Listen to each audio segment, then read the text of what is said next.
இது சமணர் ஏற்றுக்கொண்ட வடிவம். அந்த 16 கையிலையும் ஆயுதங்கள் இருக்குது. எப்படி சமணத்தில் போய் ஆயுதம் வைப்பீங்க? மாறிக்கிட்டு இருக்குது. கொற்றவையே சமணத்துக்கு எக்கியாக மாற்றுறாங்க. இந்த கொடூர தெய்வத்தை அமைதி தெய்வமாக மாற்றி சிவன் பக்கத்தில் காமக்கோட்டைன்னு கட்டி வச்சுட்டாங்க. காஞ்சிபுரத்தில் பார்வதி வந்து சிவனை கொன்னுடுவான். அப்படி ஒரு கதை இருக்குது. எல்லா கோயில்களும் சிவன் கோயில்களும் தாய் வழி கோயில். கொற்றவை வந்து நம்ம வேட்டுவ கடவுள். அது வல்வேல் ஓரையும் கடின வேட்டுந்தான். வேட்டையாடுறதுல பெரிய ஆள். வேட்டுவ வேலியர். ஆமாம். இது ஒரு கல்வெட்டு கிடைக்கிது பருத்திப்பள்ளின்னு ஒரு ஊரில். அதியன் வேட்டுவன். ஆமாம். நன்னன் நன்னன்னு செங்கத்தில் ஆட்சி பண்ணார். அவருடைய அவையை வேளவைன்னு சொல்லலை, வேத்தவைன்னு தான் சொல்கிறாங்க. முருகனோட தொடர்பு பற்றி இந்த மூதேவி வருது. வில்லு இவங்களுக்கு மேலே வருது. சிந்துவெளி மக்களே தமிழர் தான். பாண்டியர் இதில் 5. அதனால தான் அவங்களுக்கு பஞ்சவர்னு ஒரு பேர் உண்டு. ஆமாம். வடபரிசார் நாடே வந்து வேட்டுவர் கண்ட்ரோலில் இருந்தது தான். நமாமி ஷமீஷான நிர்வாண ரூபம்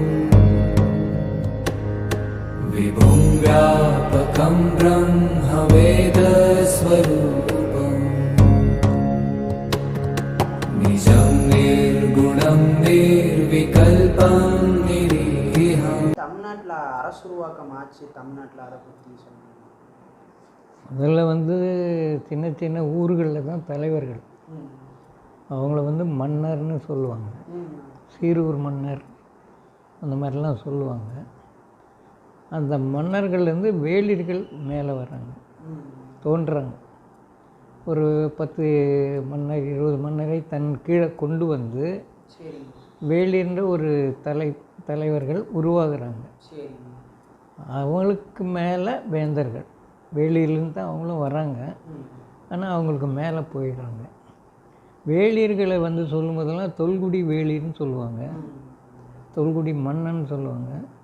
வேந்தரை சொல்லும் போதெல்லாம் வம்ப வேந்தர்னு. வம்ப வேந்தர்னா புதுசாக வந்தவங்கன்னு அர்த்தம்.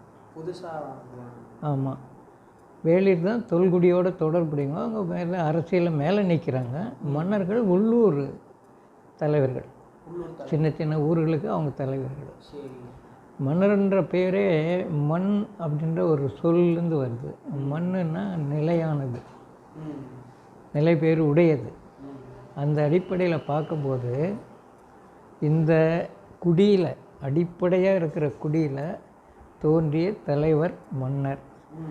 மன்றம், அதுக்கப்புறம் மன்று, இது இல்லாமல் இந்த மண்ணுன்ற சொல்லுன்னு தான் வருது. மன்றத்து தான் அவங்க தலைவர். அங்கேயும் தலைவர் தான். ஏதாவது கூட்டம் போட்டால் அவங்க தான் உட்காருவாங்க. மன்னர்கள் தான் பேசுவாங்க. ஊர் பிரச்சனை, சமூக பிரச்சனை எல்லாம் பேசுவாங்க. அந்த மாதிரியான நிலையில் இந்த மன்றம், மன்று, மன்னன் 3 ஒரே சொல்லிலேருந்து வந்தது. அது மாதிரி தான் மன்னர். வேளிர் வந்து கொஞ்சம் எல்லா மன்னர்களையும் தன்னுடைய இது குடிக்குள்ளே சேர்த்துக்கிட்டு, இவங்களும் தொல்குடி, அவங்க பெரிய தொல்குடி, அவங்க அந்த இதுக்குள்ளே சேர்த்துக்கிட்டு தொல்குடின்ற பேர்லேயே அவங்க தலைவர் ஆகுறாங்க. இந்த பெரிய லெவல் அது ஒரு தாலுக்கா அளவுக்கு இருக்கும், ஒரு பிற்கா அளவுக்கு இருக்கும். இந்த மாதிரி இருக்காங்க. சின்ன ஊர்லேயும் கூட இருந்துக்காங்க. மருத நிலத்துக்கு போனீங்கன்னா, அந்த தஞ்சாவூர் போனாக்கா ஒரு ஊருக்கும் ஒரு வேல். இங்கே வந்து ஒரு பகுதிக்கு வேல். அப்படி தான் எங்களுக்கு வேல். அது எப்படிங்க உருவாகிருப்பாங்க? வேலியிலிருந்து வேந்தரை எப்படி உருமாறி இருப்பாங்க? அதாவது இந்த குடிகள்லாம் ஒன்று சேர்க்குறாங்கல்ல, அதில் திறமையானவன் தான் வேளாண். இப்போ சண்டை வருதுன்னா முடிவு எடுக்கிறது, எப்படி சண்டை போடுறது, என்ன செய்யறது, இப்படி முடிவு எடுக்கிற ஒரு நிலையில் அந்த வேல் இருந்தான். முடிவு எடுக்கிறதுல அவன் திறமையாக இருந்தால் தான் வேல், இல்லைனாக்கா வேல் கிடையாது. சண்டை வந்தாலும் அவன் தான் முடிவு எடுப்பான், சமாதானத்துக்கும் அவன் தான் முடிவு எடுப்பான். அவனுக்கு தான் அந்த வேல்ன்ற தலைமையை கொடுத்துருந்தாங்க. இதுக்கு வந்து தமிழில் இன்னும் ஒரு சொல் இருக்குது, ஒளி, ஒளியர். ஒளியர்னா ரொம்ப சிறப்புடைய. ம். அது வந்து திருக்குறளை இளையர் என முறையர் இன்றி இகழார் மிக்க ஒளியோடு ஒழுகப்படும் சொல்லுது. இவங்களை பற்றி தான் அது. ஓ சரி. இளமையானவன், என்னோட சின்னவன், ம். எனக்கு முறையானவன் ம். அப்படின்னு வந்து இகழக்கூடாது. ஏன்னா அவன் தலைவன். ம். அதான். அதனால் அவனுக்கு மதித்து நடக்கணும். வயசானவங்களாக இருந்தாலும் அந்த ஒளி அவங்ககிட்ட இருக்குது. அதுக்கு உரையாசிரியர் சொல்லும்போது, ஒளியாவது மன்னர் உறங்கா நிற்கவும் உலகம் காக்கும் தலைமை. ம். அதான். அந்த கடவுள் தன்மை, ம். அதுதான் அந்த ஒளி. சரி. அந்த அடிப்படையில் தான் அந்த வேள், ஒளி, ஒளியர் இதெல்லாம் வந்தது. ம். அவங்களிருந்து வேந்தர் எப்படிங்க இருப்பாங்க? வேலியிலேருந்து வேந்தர்.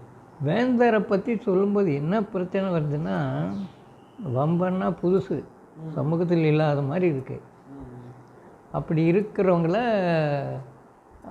அவங்க அவங்க வந்து குறிப்பிட்ட ஒரு பகுதியில் வேறு வேறு இதில் கூட்டங்கள்லாம், பெரிய கூட்டங்கள்லாம் சேர்த்து பெரிய நாட்டுக்கு வேந்தர்.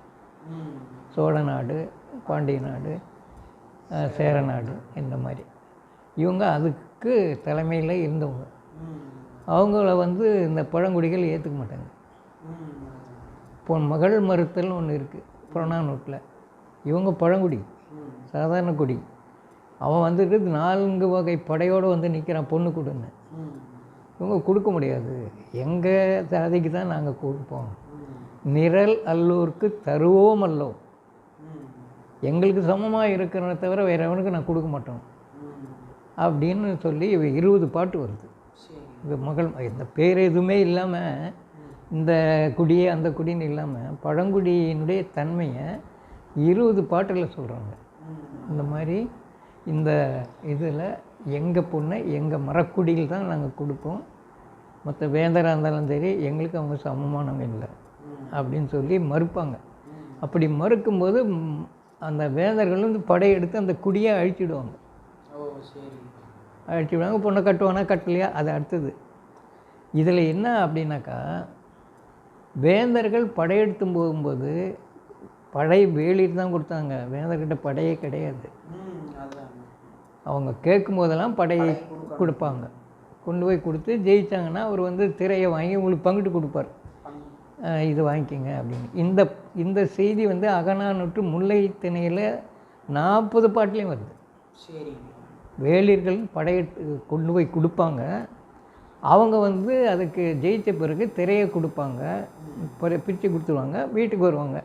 அந்த தலைவன் வீட்டுக்கு வரும்போது அந்த பாகன்கிட்ட சொல்லுவான், நீ சீக்கிரம் ஓட்டு, நான் தலைவியை பார்க்கணும் அப்படின்னு. ம்.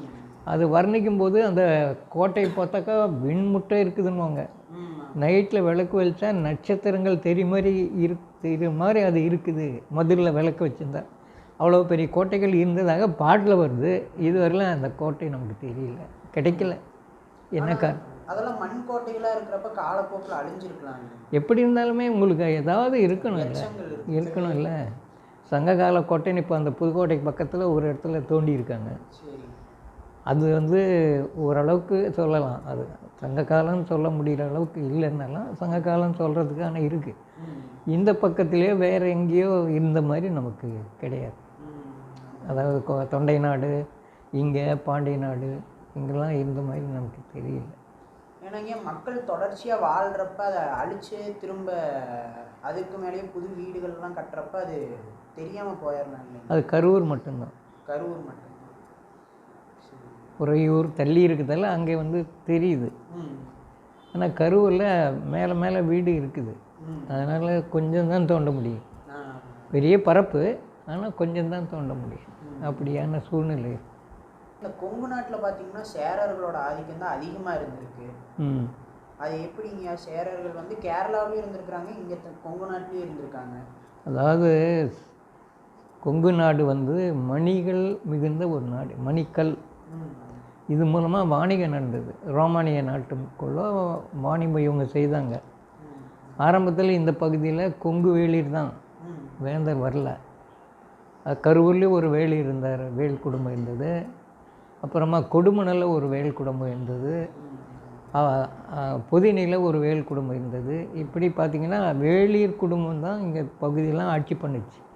இவங்க இருந்தது பூராமே பெருவழி.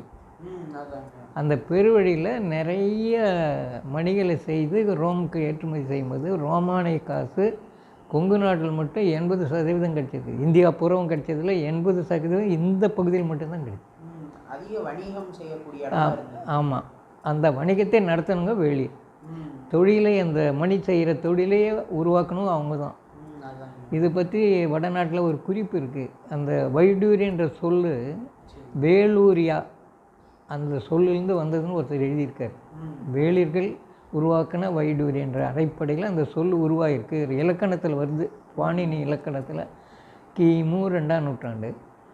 அதுக்கு முன்னே இங்கே கிடைக்கிற இந்த பெரில் கல் இருக்குங்களா, பச்சைக்கல், அது வந்து இதில் கிடைக்குது. பெஷாவர் பக்கத்தில் ஒரு இடம் தக்ஷசீலம், அங்கே வந்து மௌரியர்களுக்கு முன்னே இருக்கிற இதுலேயே வருது. அதனால் அது கொங்கு நாட்டிலேருந்து போனது, போயிருக்காங்க. அங்கேயும் போயிருக்கு, ரோமுக்கும் போயிருக்கு. அதுதான் கிமு 4-5ஆம் நூற்றாண்டுலேயே இவங்க வேலியில் இருக்காங்க. அப்புறம் இவங்க சேரர்கள் வந்து கிபி 1 நூற்றாண்டுலேருந்து இந்த மேலே படையெடுத்து, சேரர் மட்டும் இல்லை, பாண்டியர், சோழர் எல்லாம் படையெடுக்கிறாங்க. கிள்ளிவளவனும் கொங்கு புறம்பெற்ற கொற்றவேந்தே அப்படின்னு பாடுவார் ஒரு புலவர், கொங்கு நாட்டை வென்றவன். அதே மாதிரி நீங்கள் முதப்பாண்டியன் ஒருத்தன் வந்து இது மேலே படையெடுக்கிறான். அப்போ அதியமான்னு ஒருத்தன் அங்கிருந்த ஒரு படைத்தலைவன் இங்கே வரான். அவனை கொங்கர்கள் கொன்று போட்டாங்க. அதை பற்றியெல்லாம் செய்தி இருக்குது. அந்த அடிப்படையில் மூவேந்தரம் முயற்சி பண்ணி சேரர்கள் இந்த பாலக்காட்டு கணவாய் வந்து முக்கியமான ஒரு இது. எல்லா இதுக்கும், அரசியலுக்கு, பொருளாதாரத்துக்கு, எல்லாத்துக்கும் பாலக்காட்டு கணவாய் ஒரு முக்கியமான இது. அதனால தான் கொங்கு நாடு மேலே வந்தது, வளர்ச்சி எல்லாமே. அவங்க இப்படி படிப்படியாக இங்கே வர்றாங்க. கடைசியில் கருவூரை தன்னுடைய தலைநகரமாக உருவாக்குறாங்க. அதில் ஒரு பாட்டு, புறநானூற்று பாட்டில் கரூர் எறிய உள்வாழ் பெருஞ்சேரல் இரும்புரை அங்கிருந்து வந்திருக்காங்க. அவங்க அந்த இடத்துல தான் சேரர் கல்வெட்டும் கிடைக்கும்.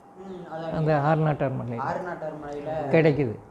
அதனால் அந்த அடிப்படையில் சேரர்கள் இந்த கருவறை பிடித்த பின்பு அங்கேருந்து சமண முனிவருக்கு தானம் கொடுக்குறாங்க, படுக்கை வெட்டி கொடுக்குறாங்க.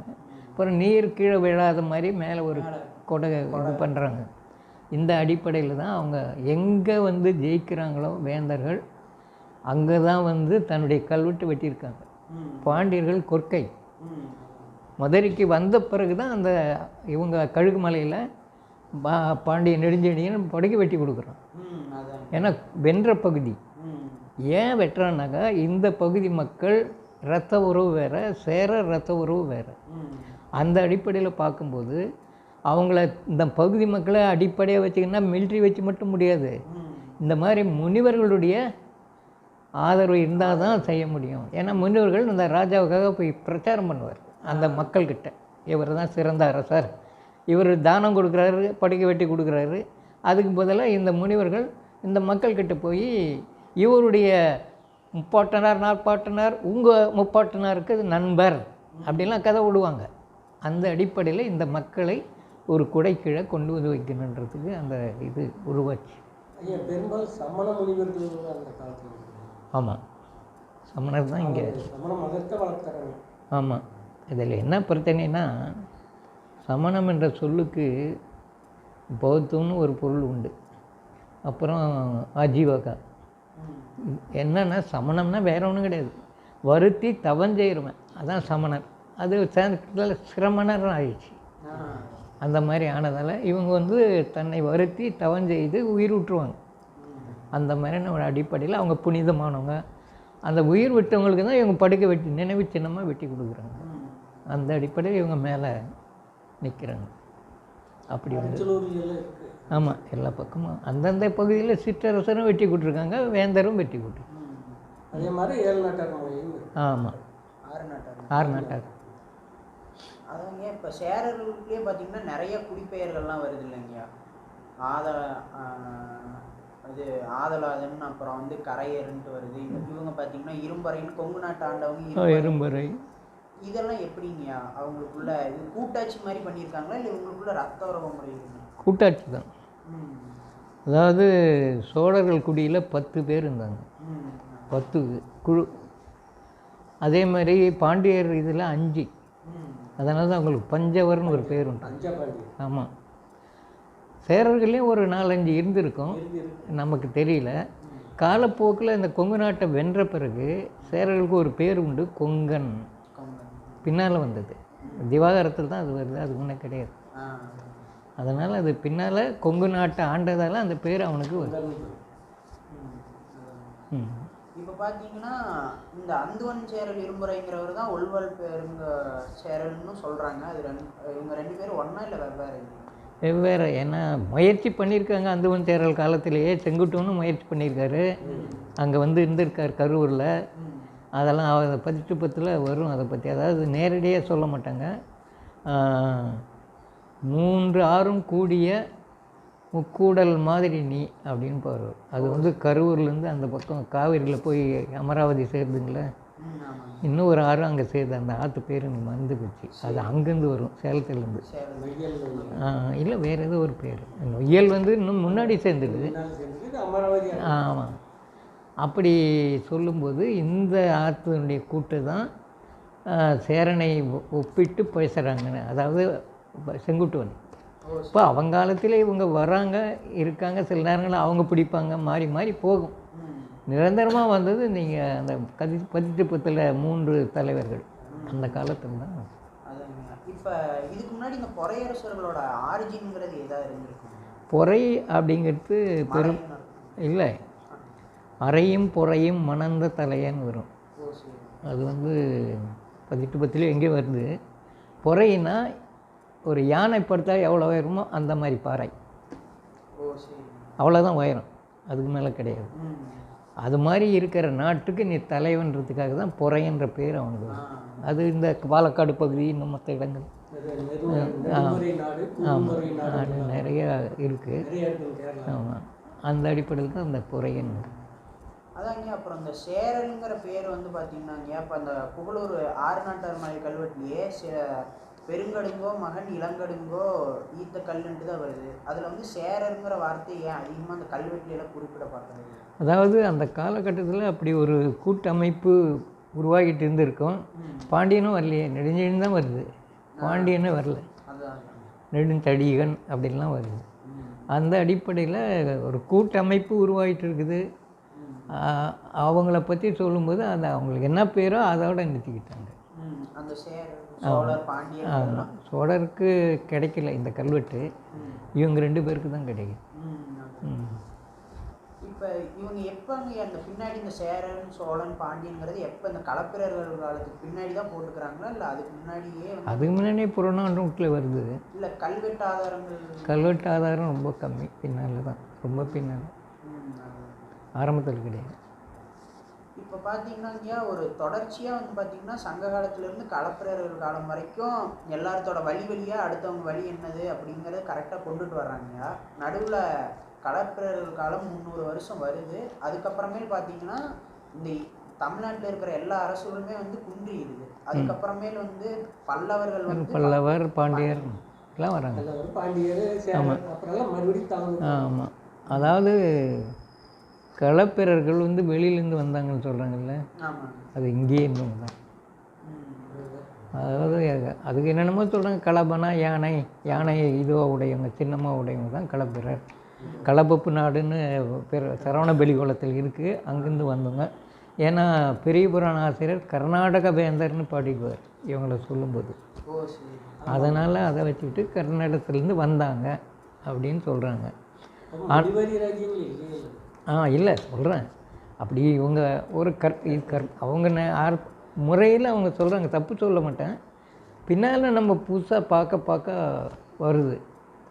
இங்கே பார்த்தீங்கன்னா பாண்டிய நாட்டில் இருந்த ஒரு இது நம்ம பாண்டியனுக்கு உறுதுணையாக இருந்த ஒருத்தனே களப்பிரன்ற மாதிரி வருது.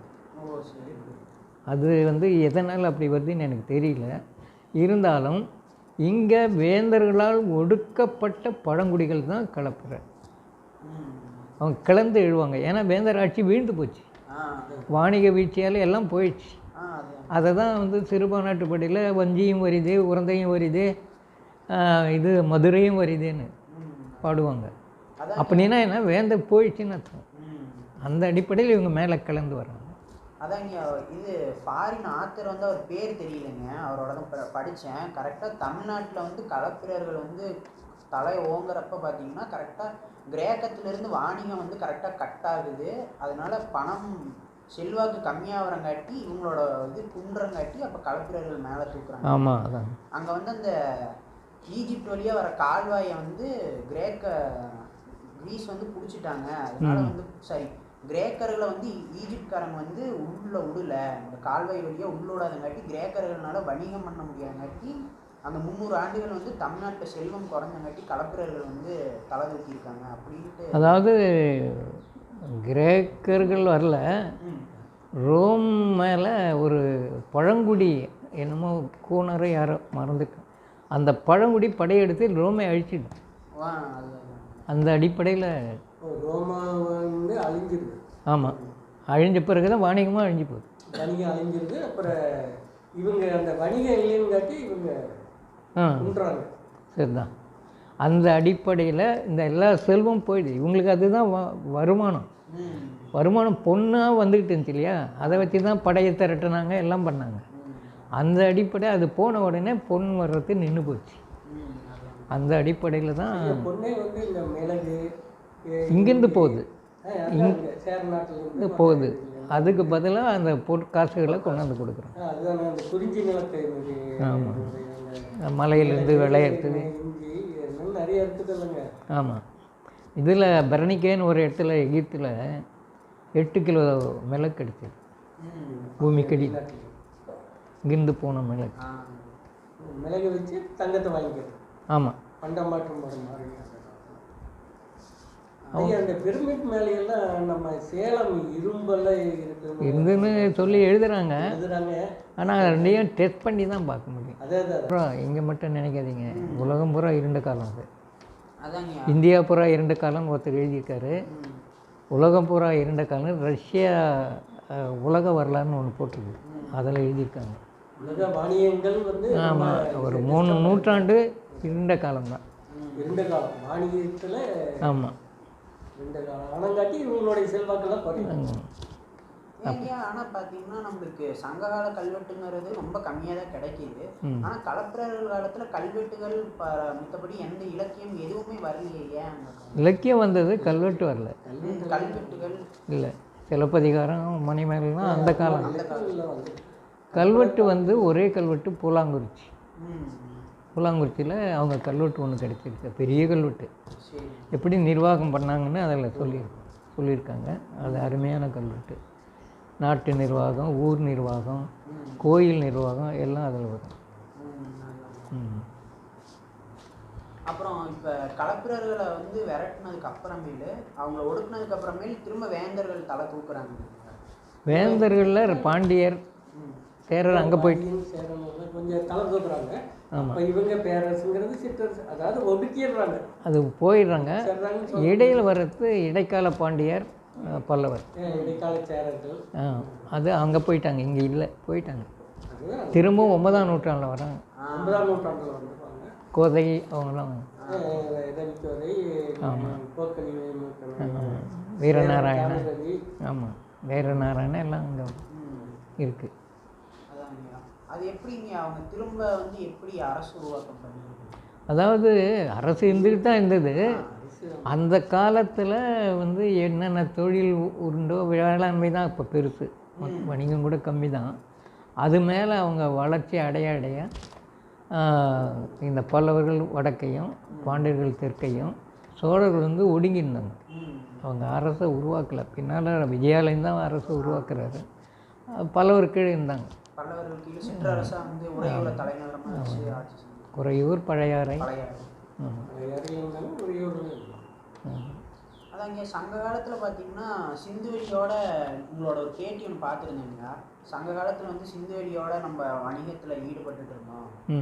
சிந்துவெளி அழிஞ்சதுக்கு அப்புறமேல அங்கிருந்த மக்களும் இங்கே வந்திருக்கலாம் அப்படின்னு சொல்லியிருந்தாங்க. அதாவது சிந்துவெளி மக்கள் அங்கிருந்து வந்தாங்கிறது ஒரு கருத்து. சிந்துவெளி மக்களே தமிழர் தான்.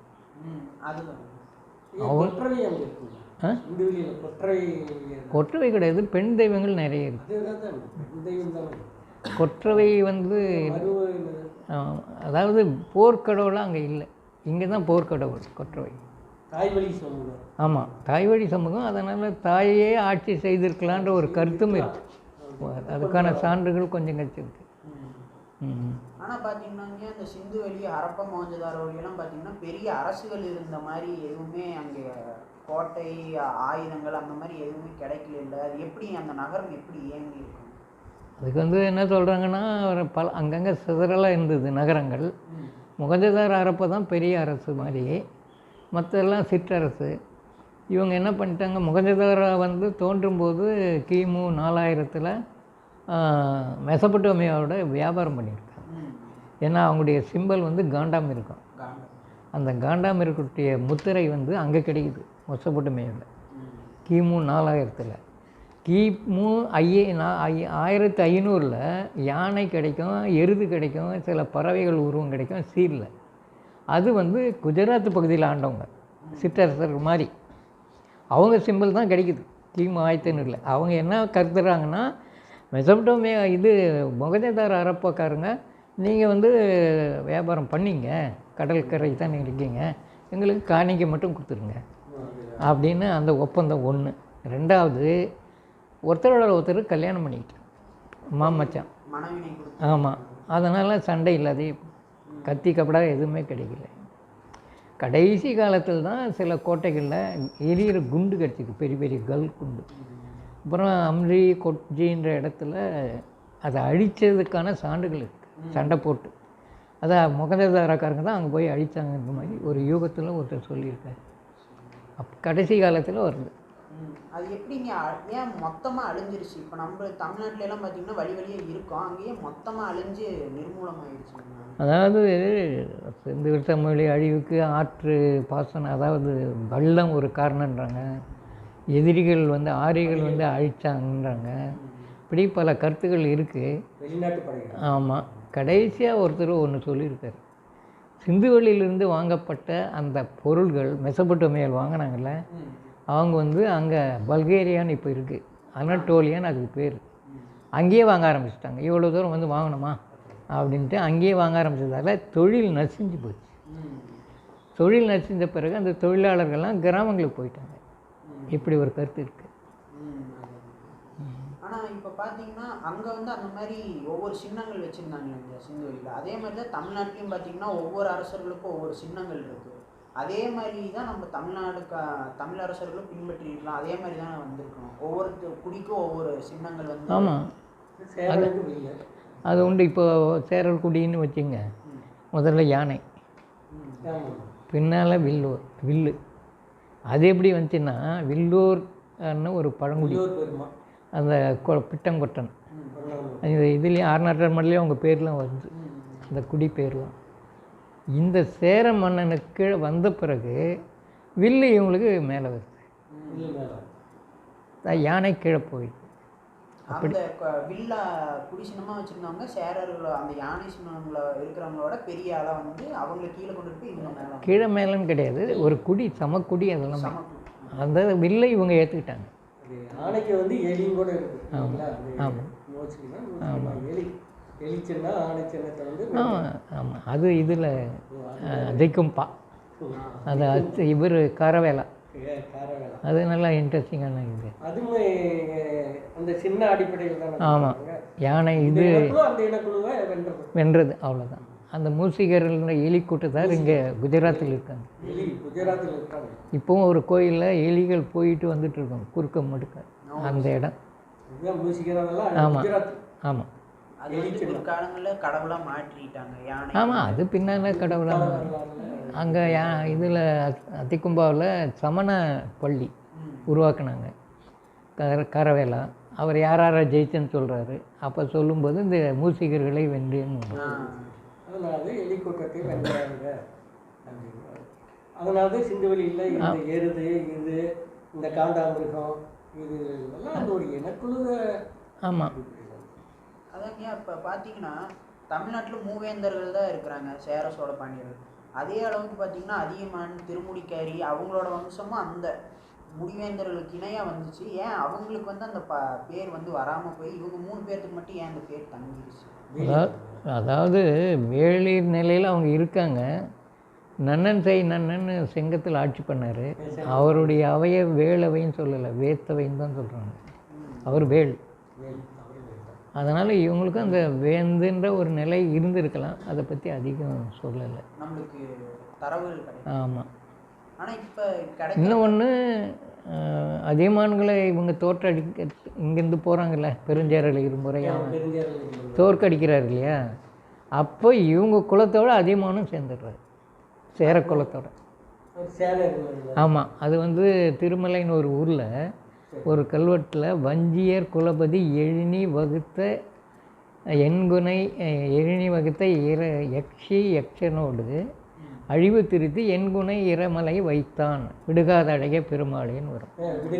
அப்போ வஞ்சியர் குலபதினா கரூர், அங்கே இருந்திருக்காங்க, அவங்களோட சேர்ந்து இருந்திருக்காங்க. அதனால் அவங்கள வஞ்சியர் குலபதின்னு தான் சொல்கிறாங்க பின்னால். ஆமாம். ஆனால் வந்து ஒரு கருத்து என்னென்னா, அதிகமான இந்த வல்விலோரி இவங்கெல்லாம் வந்து சேரர் குடியிலேருந்து பிரிஞ்சு போனவங்க. பிரிஞ்சு போகலை, அவங்கள தோற்கடித்த பிறகு இவங்களோட இணைஞ்சிடுறாங்க. அவ்வளோதான். அவங்கெல்லாம் வேலியில் தான் சார். ஆமாம். அதிகமான ஆமாம். வல்விலோரி. ஆமாம். அந்த கடிய நடு வெட்டுவாங்க இவங்க இதில் கொடைக்கானல். கொடைக்கானல் இவரும் வல்வில் ஓரையும் கடிய நட்டு வேட்டுந்தான். வேட்டையாடுறதுல பெரிய ஆள். அவங்கெல்லாம் வெட்ட வேலியர். ஆமாம். அப்புறம் அந்த வேலியர்களுடைய இதுக்கெல்லாம் படையுதவி வச்சு தான் வேந்தர்கள் வந்து போர் செஞ்சுருக்குறாங்க. ஆமாம். ஆனால் படைகள்லாம் வேலியர்கள் தான், வேந்து வீடு தூது அவங்கெல்லாம். ரொம்ப அருமையாக சொல்லிட்டு வரீங்க அரசு அமைப்பேன். அப்புறம் ஏன் இப்போ பார்த்தீங்கன்னா இது இரும்பறைன்ட்டு இவங்க இந்த சேரர்கள் வந்து இருக்கிறாங்க, குறும்பறைன்ட்டு இந்த கொடுமுடி ஆண்ட அது ஒரு, அதாவது ஒரு உள்ளூர் தலைவர் அவர்.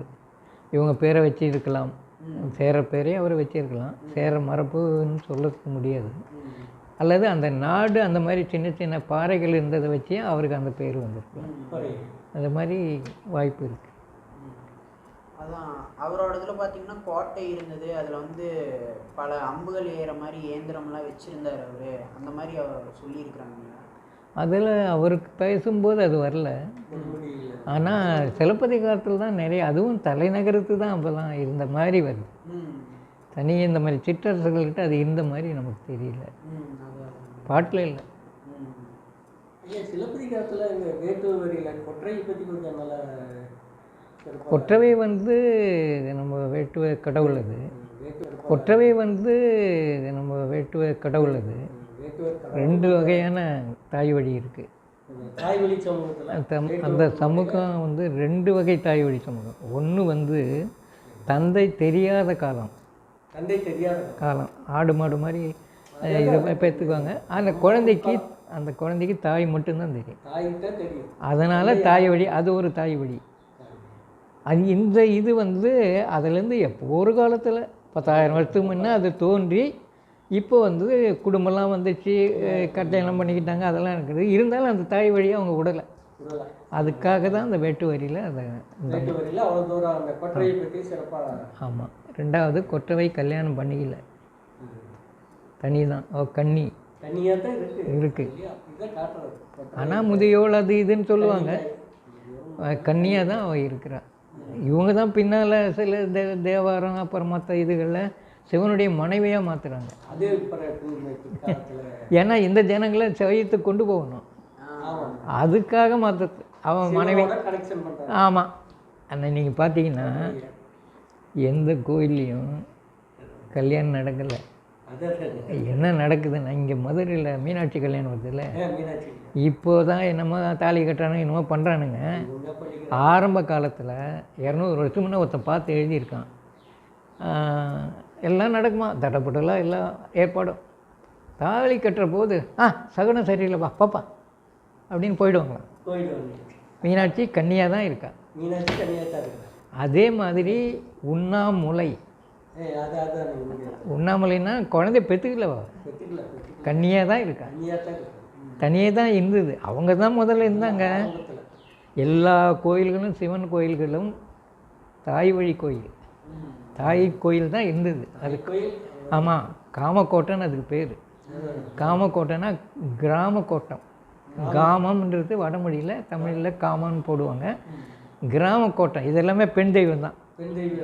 அந்த அடிப்படையில் தான் இந்த இதுகள் இருந்தது. சைவம் போகும்போது முரண்பாடெல்லாம், சண்டை வருது, சச்சரவு வருது, எல்லாம் நடக்குது இந்த தாய் வழி சமூகத்துக்கும் சிவ குடும்பத்துக்கும் சிவ மரபுக்கும். அப்படின்னா என்ன, தாய் வழி நாங்கள் தான் எங்க, நீ எதுக்கு இங்கே வர அப்படின்ற மாதிரி கொண்டு விடுவாங்க. ஆமாம் ஆமாம், அது இருக்குது. அப்போ கொல்றதுனுடைய காரணம் என்னென்னா ஏற்றுக்கல. அந்த ஏற்றுக்காத காரணத்தான் இப்படி காமிக்கிறாங்க கதை. ஆமாம், கொலை பண்ணுற மாதிரி, எதுக்கு கல்யாணம், சக்தி பெருசா சிவன் பெருசா. திருவாலங்காட்டில் நடக்குது இல்லை, திருவாலங்காட்டில் 2 பேருக்கும் டான்ஸ் போட்டி. டான்ஸ் போட்டியில் கடைசியில் அவர் காலை தூக்கி ஆடுவார். இந்த அம்மாவால் காலை தூக்கி ஆட முடியாது. நான் சொன்னேன் தட்டி போட்டுருந்தா அந்த அம்மாவை ஆடி இருக்கான். அவங்கள அந்த காலத்தில் அந்த பழக்கம் இல்லை, அதனால் அதுக்கு ஆட முடியாத போச்சு. தோற்று போன மாதிரி காமிக்கிறாங்க. ஆமாம், தோற்று போன மாதிரி காமிக்கிறதுனுடைய நோக்கம் தாய் கீழே தான். ஆமாம், அதுக்காக கதை கட்டுந்தது. உண்மையிலே தாய் தனியாக தான் நிற்குது. நீங்கள் ஒவ்வொரு ஊருக்கும் போனீங்கன்னா ஆலங்காட்டுக்காளின்னு ஊர் எல்லையில் இருக்கும்.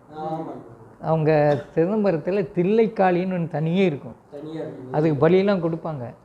அது தனியாக என்ன பண்ணிட்டான் ஒரு ஆராய்ச்சியாளர் சொல்கிறான், இந்த கொடூர தெய்வத்தை அமைதி தெய்வமாக மாற்றி சிவன் பக்கத்தில் காமக்கோட்டைன்னு கட்டி வச்சுட்டாங்க. கொடூரமான தெய்வம்னு சொல்லி அதை வெளியே வச்சுட்டாங்க. அது பலியெல்லாம் கொடுக்குறாங்க. சோழ காலத்திலே பலி கொடுத்துருக்காங்க அந்த காளிக்கெல்லாம். ஆமாம், பிரித்து 2ஆக கற்பனை பண்ணி 2ஆக பிரித்து இது பார்வதியாக்கி இங்கே உட்கார வச்சுட்டாங்க. இதுக்கு 2 கை தான், ஆனால் அது 8 கை 16 கை. அது கொற்றவை. ஆமாம், அது எதில் வருதுன்னா யாப்புறங்காலத்தில் இயக்கி பற்றி ஒரு பாட்டு வருது. இயக்கி கொற்றவையினுடைய ஒரு சமணரை ஏற்றுக்கொண்ட வடிவம். ஆமாம் தான், ஒரு ஸ்டேஜில் அதை ஒரு 2 கையோடு நிறுத்திடுவாங்க, பூ வச்சுருக்கோம். இது 16 கையோடு இருக்கிற மாதிரி பாட்டு இருக்குது. அது கொற்றவையிலேருந்து போனது, அவ்வளோதான். சிவன் கல்யாணம் பண்ணிக்கிற வாய்ப்பில் இருந்தார். சமண முனிகள் கல்யாணம் பண்ணிக்க முடியாது, அதனால் பணிப்பெண்ணாக வச்சுருக்கேன்.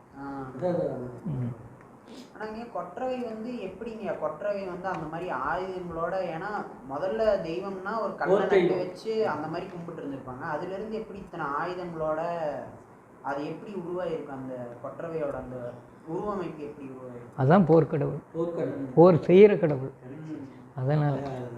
அதனால ஆயுதங்கள் எல்லா கைக்கும் கொடுத்துட்டு போர்க்கை.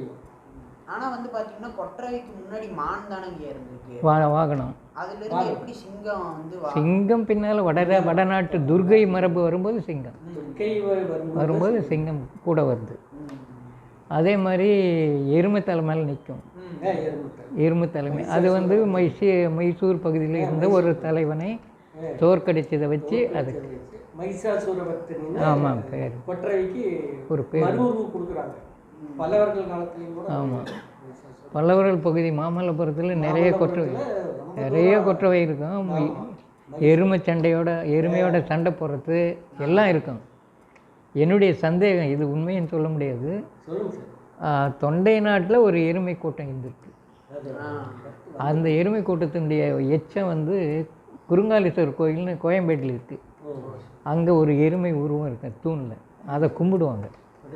அப்போ ஏதோ ஒரு குடி அங்கே இருந்திருக்கு. ஆமாம், அந்த குடியை தலைவன் தான் அந்த ஆள். அவங்க அந்த குடி பல்லவர்களுக்கு தொந்தரவு கொடுத்துட்டு இருந்ததில் அவங்கள தோக்கடித்த பிறகு இந்த அம்மாவை மேலே தூக்கி விட்டாங்க. அப்படி வருது. அது நீங்கள் ஆமாம், அது யூகம், என்னுடைய யூகம் தான். ஆமாம் ஆமாம். ஆனால் இங்கே இப்போ பார்த்தீங்கன்னா முதல்ல சொல்கிறது ஒவ்வொரு நிலத்துக்கும் ஒவ்வொரு தெய்வம் இருந்துச்சு. கொற்றவை இருந்துச்சு, முருகன் இருந்தார், மால் பெருமாள்னு சொல்லாமல் வெறும் மால்னு மட்டும்தான் சொல்கிறாங்க. இந்திரன் இருந்தார், இந்திர விழா எடுத்திருக்காங்க, அந்த மாதிரி சொல்கிறாங்க. அப்புறம் இவங்க மூதேவி வழிபாடுன்னு சொல்லிட்டு இப்போ ஜேஷ்டா தேவின்னு அதை பற்றியெல்லாம் மூதேவி வழிபாடு எனக்கு சங்க காலத்தில் இருந்திருக்குமான்னு ஒரு சந்தேகம். பெருமானற்றுப்படையில் பெருமோட்டாள் அப்படின்னு வருவாள். பெரிய மோடுனா பெரிய வயிறு, மூதேவிக்கு பெரிய வயிறை போடுவாங்க. அது வளத்தினுடைய கடவுள். அதில் பெருமோட்டால் வந்து முருகனை ஈன்றால்னு வரும். அங்கே தான் சிக்கல் வருது. இப்போ நச்சினா இருக்கிறவர் என்ன பண்ணிட்டாரு, இந்த தெய்வம் முருகனை பெற்றெடுத்த தெய்வம்னு ஒன்று கொற்றவைன்னு எழுதிட்டார். இப்போ வேதாசலன் ஒருத்தர் ஒரு புக் எழுதியிருக்காரு, சேட்டைன்னு. அந்த புக்கில் முருகனோட தொடர்பு பற்றி இந்த மூதேவி வருது. சிலையில், ஒரு சிலையில் முருகன் இருக்கார் மூதேவியோட. அப்போது முருகனுக்கும் அந்த மூதேவிக்கும் தொடர்பு இருக்குதுன்னு இப்போ தான் ஒரு 10 நாள் ஆச்சு. இனிமேல் அந்த முருகனுடைய தாயாக அந்த மூதேவியும் குறிக்கப்படுகிறார். அவர் அதை தான் சொல்லியிருக்காரு பெருமானாட்டுப்படையில். வழக்கமாக நம்ம வந்து கொற்றவை சிறுவன் இதில் முருகாற்றுப்படையை வச்சுக்கிட்டு இந்த நச்சினார்க்கணியர் இது வந்து கொற்றவையினுடைய மகன் அப்படின்னு எழுதிட்டார். ஆனால் பெருமோட்டால் வந்தாவே இந்த மூதேவி தான் குறிக்கும். அந்த மாதிரி இப்போ அந்த சிற்ப புக்கை பார்த்த பிறகு தான் எனக்கு ஒரு தெளிவு கிடைச்சது. அந்த தொண்டரடிப்பொடி ஆழ்வார் இந்த மக்களை பார்த்து பாடுறார். எதுக்கு நீங்கள் போய் அவகிட்ட போய் கேட்குறீங்க? அந்த செல்வத்தை எங்கள் விஷ்ணுவே கொடுப்பார், அவரை வந்து வணங்கன்றார். அப்போ மக்கள் வந்து மூதேவி தான் வணங்கிட்டு இருக்காங்கன்னு தெரியுது. ஞானசம்பந்தம் போன்றவங்க தான் அதை வந்து செல்வம் கொடுக்காத இதுவாக மாற்றிட்டாங்க. அது வந்து வடநாட்டு சேஷ்டா. அந்த ஜேஷ்டா வந்து அலட்சுமி. லட்சுமினா திருமகள், அலட்சுமினா அதுக்கு எதிரான செல்வம் கொடுக்காத வறுமை கொடுக்குற பெண் தெய்வம். இதை ஆமாம், இது இங்கே வந்த பிறகு இந்த இதோடு சேர்த்து விட்டுறாங்க. சேஷ்டா நாங்கள் பேர் வச்சாங்க இல்லையா, இங்கே மூத்தவ அது இவ தான் அப்படின்னு சொல்லி கலந்துட்டாங்க. ஆனால் ஜனங்க வந்து அந்த மூதேவி கும்பிடல, இந்த மூத்த தேவி தான் கும்பிடுறாங்க. அதுக்கான நிறைய சிற்பங்கள் தமிழ்நாடு பூரா கிடைச்சிருக்கு. அது பூரா அவர் வேதாத்தில் அந்த புக்கில் கொடுத்துருக்காரு. அந்த அடிப்படையில் இது தமிழ்நாட்டு கடவுள். இந்த அந்த தூக்க கடவுள் இவங்களோட இணைச்ச பிறகு தூக்க கடவுளை மற்றவங்க தான் சொல்கிறாங்க, மக்கள் எதுவும் அப்படி கிடையாது. வளத்தை கொடுக்குற தெய்வம், அவ்வளோதான். பழங்குடிகளுக்குரிய தெய்வம் தான் இது. இந்த பெருந்தெய்வம் சிவன் விஷ்ணுலாம் வந்த பிறகு இவங்கள உதாசீனப்படுத்த ஆரம்பித்தாங்க. ஆமாம் ஆமாம். ஆனால் ஊர் பூரா அந்த இருக்குது வழி, இன்னைக்கு வரலாம் இருக்குது அந்த வழிபாடு. பௌத்த தெய்வம் அது, கற்பு. ஆமாம், அந்த தெய்வத்தை வந்து இவங்க இந்த கற்போட, ஏன்னா பத்தினி கல்ட்டுன்னு ஒன்று இருக்குது, பத்தினி வழிபாடு. ஸ்ரீலங்காவில் இன்றைக்கும் நடக்குது, எல்லா ஊர்லேயும். இங்கே தான் கிடையாது, அங்கே அருமையாக நடக்குது. அந்த பத்தினி வழிபாடு கண்ணகி வழிபாட்டோடு இணைச்சி, கண்ணகியை இணைச்சி, கண்ணகி வந்து ஒரு உண்மையில் பிறந்த பெண்ணு கிடையாது, ஒரு கற்பனை பாத்திரம். பேகனுடைய மனைவி கண்ணகி. அவன் பரத்தையர் வீட்டுக்கு போயிடுவான்னு கபிலர் எல்லாம் போய் பாடுறாங்க, நீ அவளோட சேர்ந்து வாழணும் போய் பாடுறாங்க. அந்த பேரையும் இதில் நற்றினில் ஒரு முலை எரிந்த திருமா உண்ணின்னு ஒருத்தி வருவாள். அந்த ரெண்டையும் இணைச்சி தான் சிலப்பதிகாரம் உருவாச்சு. ஆமாம், கற்பனையாக பண்ணுறேன். இப்போ இந்த மாரியம்மன் வழிபாடெல்லாம் பார்த்தீங்கன்னா வந்து கண்ணகியின் நினைவாக தான் நடக்குது அப்படின்னு சொல்கிறாங்க. அது கண்ணகியின் நினைவாக நடக்கலை. இது இன்னும் நெருப்பு திருவிழாவெல்லாம் கண்ணகியோட போயிடுச்சு, சேர்ந்துச்சு. அது கிடையாது, அது தனி. இயல்பாக நெருப்பு திருவிழா 4000 வருஷமாக நடக்குது. இறங்குறாங்கல்ல, அது வந்து நம்ம இதில் இப்போ தான் ஒன்று கண்டுபிடிச்சாங்க, அரைக்குறையாக அது வெட்டி போட்டானுங்க குடியாத்தம் பக்கத்தில். ஆந்திராவில் நிறைய சாம்பல் மேடு, அது வந்து மலை அளவுக்கு இருக்கும். அது மேலேயே சாணியை கொட்டி வைப்பாங்க, கொளுத்துவாங்க. வேறு ஊருக்கு போனால் அந்த தீயில் இறங்கி போயிடுவாங்க. ஏன்னா தீக்கு வந்து பேய் வராது, கெட்ட நோய் வராதுன்ற நம்பிக்கை. அந்த அடிப்படையில் ஒவ்வொரு இடத்துக்கு போகும்போது இந்த தீயை கொளுத்திட்டு மேலே ஏறி போவாங்க. இது இங்கே மட்டும் கிடையாது, உலகம் பூரா இருக்குது. ஐரோப்பாவில் இருக்குது, எகிப்தில் இருக்குது, ஈராக்கில் இருக்குது, இன்றைக்கி வரல. ஆமாம், அதில் ஐரோப்பாவில் என்ன பண்ணுறாங்க, நம்மளாம் பத்திக்கிச்சி கீழ்ச்சி தானே தீ உருவாக்குவோம். அவங்க தான் அதை தான் இன்றைக்கி வரல. தீ விழா நடத்தும்போது அந்த சக்கிமிக்கு கல்லை தான் பயன்படுத்துகிறாங்க. அதனால் செட்டில்மெண்ட்கள் பயன்படுத்துறாங்க. அது இருக்கலாம், எனக்கு தெரியல. இன்னும் பயன்படுத்துறாங்க. அதை வச்சு தான் அந்த வந்து அந்த கட்டையில வந்து தீய இது பண்ணுறதுக்கு அந்த கல்லுல இருந்து நெருப்பு இது பண்ணி அதை கொண்டு போய் தான் பற்ற வைக்கிறாங்க. இருக்கும், ஆனால் பல இடங்களில் இதை விட்டுட்டாங்க. அந்த அடிப்படையில் இது வந்து உலகம் பூரா பழங்குடிகள் வழிபாட்டு இது தீவிழா. அது குடுப்பாக கால்நடை வளர்ப்போடு தொடர்புடையது. அது பாடபேதன்ற சொல்கிறாங்க. அதை பிரித்து இடைச்சர் இல்லை, ஒரு பாட்டினுடைய இது சொல்லியே மாற்றிட்டது. இப்போ இதில் புறநானூற்றில் இன்று பிறந்தறுதல் என்றலை கடனேன்னு வருது இல்லையா, கடைசியில் நன்னடை நல்கள் வேந்தற்கு கடனேன்னு ஒரு வரி வரும். அந்த வரி வந்து தன்னடை நல்கள் வேந்தற்கு கடனே. தன்னடைனா படை விருத்தியாக அவன் போய் ஜெயிச்சுட்டு வந்தான்னா அவனுக்கு வந்து நிலத்தை கொடுக்கணும், அதுதான் தன்னடை. தன்னடைங்கிறது மருத நிலம். ஆமாம், அந்த அடிப்படையில் அந்த சொல்லு நன்னடைன்னு ஒரு பாடம் இருக்குது, தன்னடைன்னு ஒரு பாடம் இருக்குது. உவேசா கீழே கொடுத்துருக்காரு, ஆனால் அவர் வந்து நன்னடைன்னு எடுத்துக்கிட்டார். வையாபுரி பிள்ளை தன்னடை தான் சரியான பாடம் அப்படின்னு போட்டிருக்காரு, அதுதான் சரி. அந்த மாதிரி பாடபேதம் நிறைய வரும். ஆனால் கல்வெட்டு பார்த்தீங்கன்னா அடித்து வச்சுட்டு அதில் வந்து பாடவேதங்கள்லாம் எதுவும் வராது, ஏன்னா திரும்ப புதுசாக தான் எழுதணும்.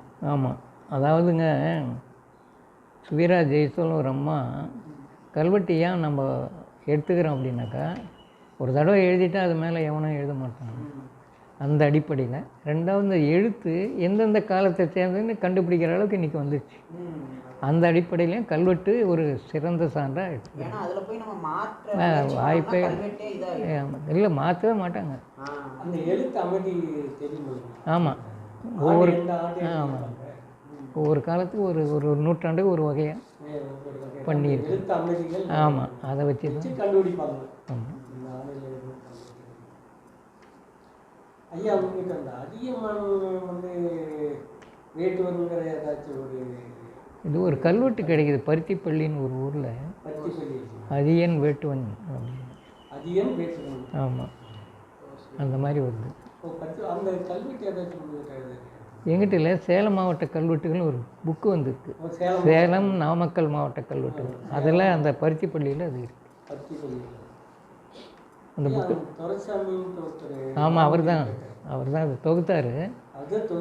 ஆமாம், அதை வந்து கிருஷ்ணன் அவரும் சேர்ந்து போட்ட மாதிரி போட்டாங்க. ஆமாம் ஆமாம், அங்கே நீங்கள் நிறைய பார்க்கலாம். கொல்லிமலையில் வேட்டுவரை பற்றிய கல்வெட்டுகள் 1 2 இருக்குது, கல்வெட்டுகள் இருக்குது, நிறைய இருக்குதுன்னு நினைக்கிறேன். ஆமாம், ஏன் செங்கம் பகுதியிலே வேட்டுவர் வராங்களே. அதிகம் இருக்கிற மாதிரி தெரியல. வேட்டுவதியரையர் தொருக்கொண்டை நான்று பட்டான்னு வரும் ஒரு இதில். ஆமாம், மேலேயும் வேட்டுவர்கள் இருக்காங்க, ஜவாது மலையிலையும் இருக்காங்க, இப்போவும் இருக்காங்க.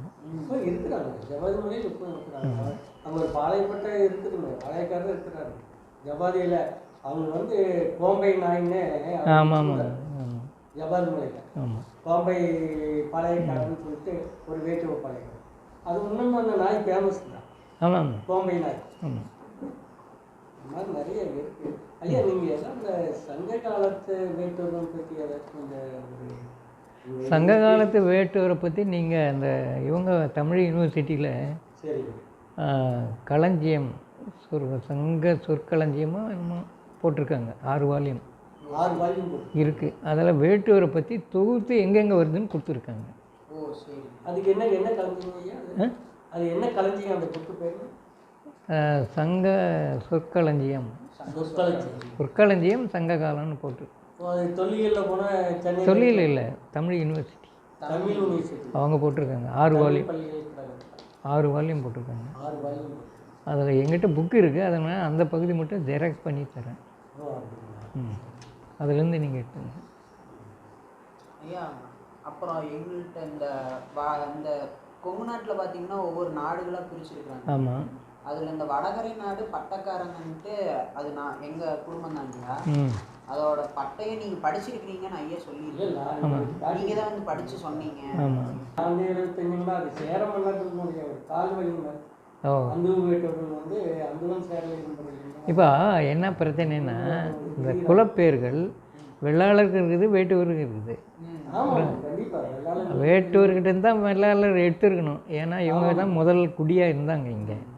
அந்த மாதிரியான சூழ்நிலையில் அந்துவன் வேட்டுவங்கிறது ஒரு குடி.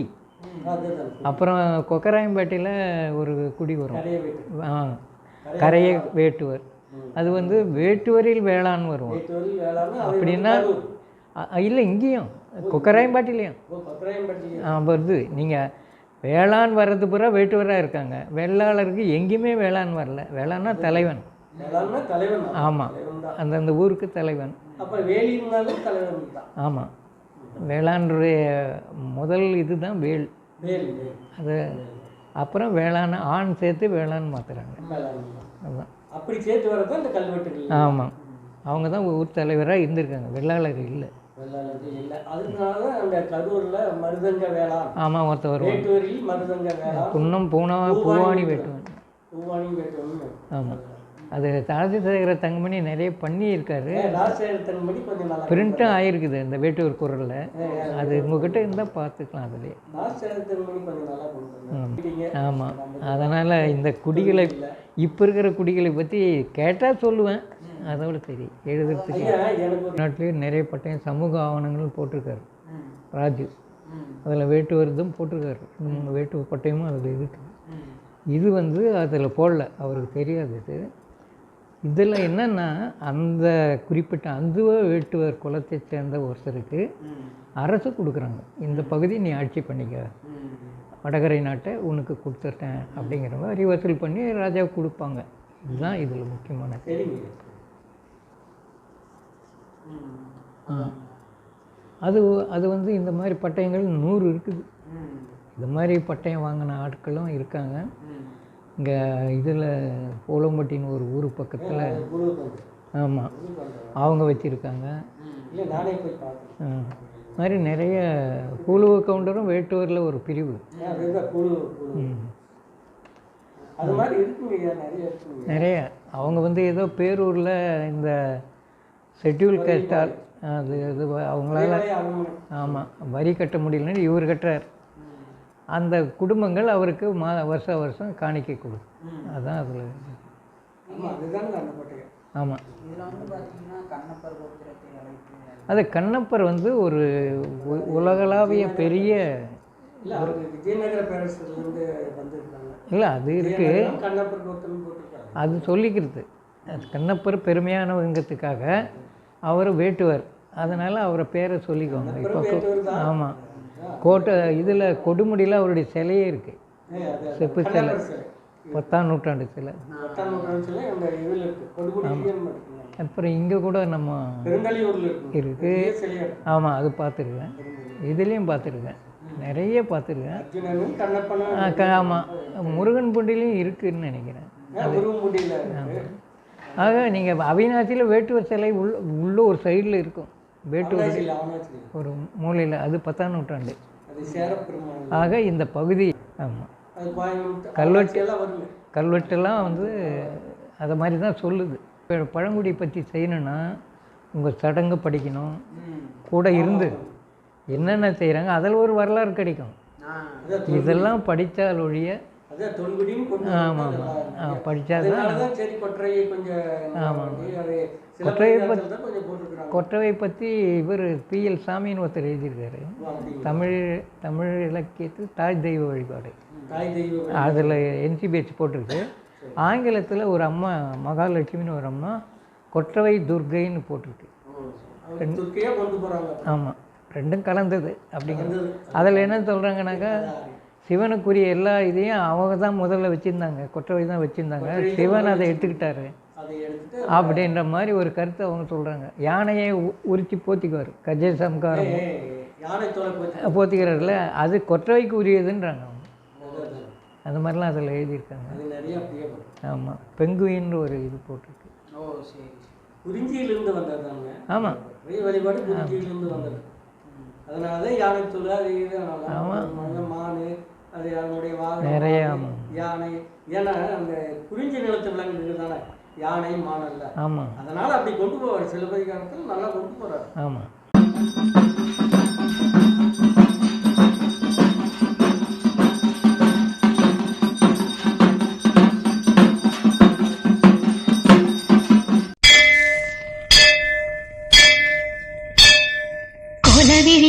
ராஜகாளியம்மா பாளையத்தாயம்மா பங்காரு மாயம்மா முத்துமாரியம்மா பத்ரகாளியம்மா முந்தக்கன்னியம்மா எங்க சன்னியம்மா குங்கும கோதைய அன்னைய சோதைய செந்தூர தெய்வானை சிங்கார பூபதி அன்னை விசாலாட்சி சௌடாம்பா விருப்பாட்சி